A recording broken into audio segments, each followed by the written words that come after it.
सात्संगत जी, बड़े प्यार और सत्कार के साथ कहना जी, धन निरंकार जी। स्वागत है आप सभी का आपके अपने चैनल पर। सात्संगत जी, आप जी के चरणों में बहुत ही सुंदर विचार, आशा है प्रवान करें और ध्यान से सुने। सात्संगत जी, जिस दे पल्ले नाम है ओदा, पधरा रहा कहे अवतार, बिना गुरु पूरा कोई न दसे रहा। सात्संगत जी, आपने संसार के सामने अपना जीवन पेश करना है। आपने माता पिता, भाई बहन तथा रिश्तेदारों के साथ बहुत नम्रतापूर्वक बात करें ताकि अड़ोस पड़ोस के देखने वाले लोग ये कहे कि कितने ठंडे स्वभाव के आदमी हैं। सात्संगत जी, जीवन का एक एक पल हर किसी खुशी का कारण ही बने। जब ये भाव दिल में आए तो दिल में झांक लेना कि क्या मेरे दिल में हर किसी के लिए प्यार वाली भावना है, क्या दूसरों के लिए सत्कार वाली भावना है, क्या हृदय में प्रेम उमड़ उमड़ आता है। अगर ये जज्बे मेरे अंदर है तो समझ लेना कि मेरा कदम सही दिशा वल जा रहे हैं। सात्संगत जी, सतमत हमें कायर और बुजदिल नहीं बनाता। हमें दुनिया में रहना है, सूरमा बनकर रहना है, पर दुनिया में अपनी सभी जिम्मेदारियां अच्छी तरह निभाते हुए दुनिया के मैल से बचकर रहना है और डटकर भजन सिमरन का नाम करना है। सात्संगत जी, गुरु बिन मार्ग कौन दिखावे, गुरु ही पर्दा दूर हटावे।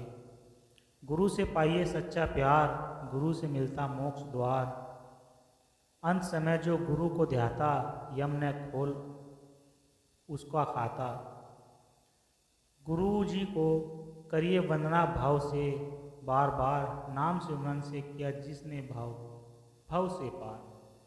सात्संगत जी, गुरु गोविंद दो खूब दूर खड़े, काके लागू पाए, बलिहारी गुरु आपने गोविंद दियो बताए। सात्संगत जी, कबीरदास जी कहते हैं कि अगर हमारे सामने गुरु और भगवान दोनों एक साथ खड़े हो तो आप किसके चरण स्पर्श करेंगे। गुरु ने अपने ज्ञान से ही हमें भगवान से मिलाने का रास्ता बताया है, इसलिए गुरु की महिमा भगवान से भी ऊपर है और हमें गुरु के चरण स्पर्श करने चाहिए। सात्संगत जी, यह तन विष की बेलरी, गुरु अमृत की खान, शीश दिए जो गुरु मिले तो भी रास्ता जान। सात्संगत जी, कबीरदास जी कहते हैं कि यह जो शरीर है वो विष जहर से भरा हुआ है और गुरु अमृत की खान है। अगर अपना शीश धर देने के बदले मैं आपको कोई सच्चा गुरु मिले तो ये सौदा भी बहुत सस्ता है। सब धरती कागज करूं, लेखनी सब वनराज, सात समुद्र की मस्ती करूं, गुरु गुण लिखे न जाए। सात्संगत जी, अगर मैं इस धरती के बराबर बड़ा कागज बनाऊं और दुनिया के सभी वृक्षों की कलम बना लूं और सातों समुद्रों के बराबर शाही बना लूं तो भी गुरु के गुणों को लिखना संभव नहीं है। सात्संगत जी, मन पर विजय प्राप्त करने वाले को संत कहते हैं, जो बेअंत में जीते जी समा जाए वही संत है। गुरु का सच्चा सेवक जग में काम सभी के आता है, मानव की सेवा करके मानव धर्म निभाता है। सेवा में यह भाव नहीं होते कि कौन एहसान किए जा रहे हैं, क्योंकि एहसान बेगानों पर किए जाते हैं। अगर हम संसार को अपना परिवार मानते हैं तो वहाँ पर एहसान नहीं हुआ करते, वह जिम्मेदारी है। सात्संगत जी, जिंदगी में कभी मायूस मत होना, चंद लम्हे दुख के आएंगे, पर सतगुरु जी की कृपा से वो सब कट जाएंगे, क्योंकि उन्हीं चंद लम्हों में मेरे सतगुरु जी अपना दर्शन दे जाएंगे। बस हर हाल में उस सतगुरु जी को याद कीजिए और उसी कृपा का हर वक्त शुक्रिया करते रहिए। सात्संगत जी, बहुत अच्छा होना भी बहुत अच्छा नहीं होता। लोग कद्र कर रहे हैं या इस्तेमाल पता नहीं चलता। इसलिए ज़िंदगी में किताबें और इंसान दोनों को ध्यान से पढ़ना सीखिए, क्योंकि किताबों से ज्ञान और इंसान से अनुभव मिलता है। अच्छा स्वभाव वह खूबी है जो सदा के लिए सभी का प्रिय बना देता है। कितना भी किसी से दूर हो जाओ पर अच्छे स्वभाव के कारण आप किसी न किसी पल याद, और स्वभाव इंसान की कमाई हुई दौलत है। हमारा आत्मबल ही जीवन की सर्वोपरि संपदा है। यह प्रत्यक्ष कल्पवृक्ष है जिसकी छांव तले हमारी हर इच्छा मनोकामना पूर्ण हो जाती है। यह सच्चा पारस है जिसके स्पर्श से लोहे जैसा अस्तित्व भी सोने जैसे बेशकीमती बन जाता है। जिसके पास आत्मबल आ जाता है उसके पास किसी चीज की कोई कमी नहीं रहती। सासंगत जी, किसी ने ईसा मसीह से कहा, आपकी माँ आपके पीछे खड़ी है और शायद आपके कुछ कहना चाहती है। संत उपदेश देने का कोई न कोई अवसर ढूंढ लेते हैं। हजरत ईसा ने कहा, कौन मेरा पिता है, कौन मेरी माता और कौन मेरा भाई। मेरा कोई पिता माता या भाई नहीं है। जो मेरे परम पिता की मौज में रहते हैं वे सब मेरे भाई हैं, मेरी माँ हैं, मेरी बहनें हैं। वे ही सच्चे रिश्तेदार हैं। जो मेरे पिता की रज़ा में रहते हैं उनके साथ मेरा संबंध हमेशा है, क्योंकि उनके लिए एक ही झुंड और एक ही चारवाह होगा। वे एक दूसरे से कभी अलग नहीं होंगे।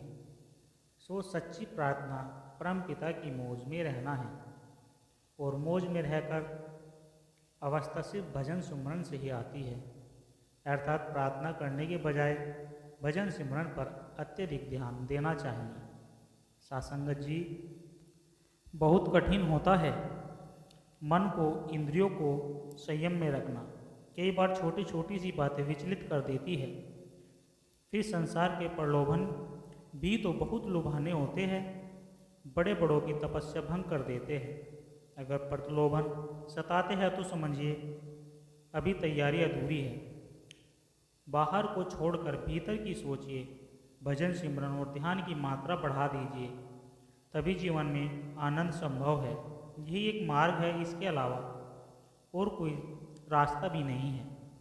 सब दुखों की एक ही दवा है, भजन और सिमरन। सासंगत जी, एक बार समुद्री तूफान के बाद हजारों लाखों मछलियाँ किनारे पर रेत पर तड़प तड़प कर मर रही थी। इस भयानक स्थिति को देखकर पास में रहने वाले 6 वर्ष के बच्चे से रहा नहीं गया और वह एक एक मछली उठाकर समुद्र में वापस फेंकने लगा। यह देखकर उसकी माँ बोली, बेटा लाखों की संख्या है, तू कितनों की जान बचा पाएगा। यह सुनकर बच्चे ने अपनी स्पीड और बढ़ा दी। माँ फिर बोली, बेटा रहने दे, कोई फर्क नहीं पड़ता। सासंगत जी, बच्चा जोर जोर से रोने लगा और एक मछली को समुद्र में फेंकते हुए जोर से बोला, माँ इसको तो फर्क पड़ता है। दूसरी मछली को उठाता और फिर बोलता, माँ इसको तो फर्क पड़ता है। माँ ने बच्चे को सीने से लगा लिया। हो सके तो लोगों को हमेशा हौसला और उम्मीद देने की कोशिश करो। न जाने कब आपकी वजह से किसी की ज़िंदगी बदल जाए। सासंगत जी, क्योंकि आपको कोई फ़र्क नहीं पड़ता, पर उसको तो फ़र्क पड़ता है। नेकी करते वक्त किसी से उम्मीद मत रखो। अच्छाई का बदले में इंसान नहीं भगवान देगा। सासंगत जी, जो समय चिंता में व्यतीत होता है वह कूड़ेदान में जाता है, और जो समय चिंतन में व्यतीत होता है वह तिजोरी में जमा होता है। एक माटी का दिया सारी रात अंधेरे से लड़ता है। तू तो भगवान का दिया है, तो तू किस बात से डरता है। प्रेम का मतलब है देना, देना बस देते जाना।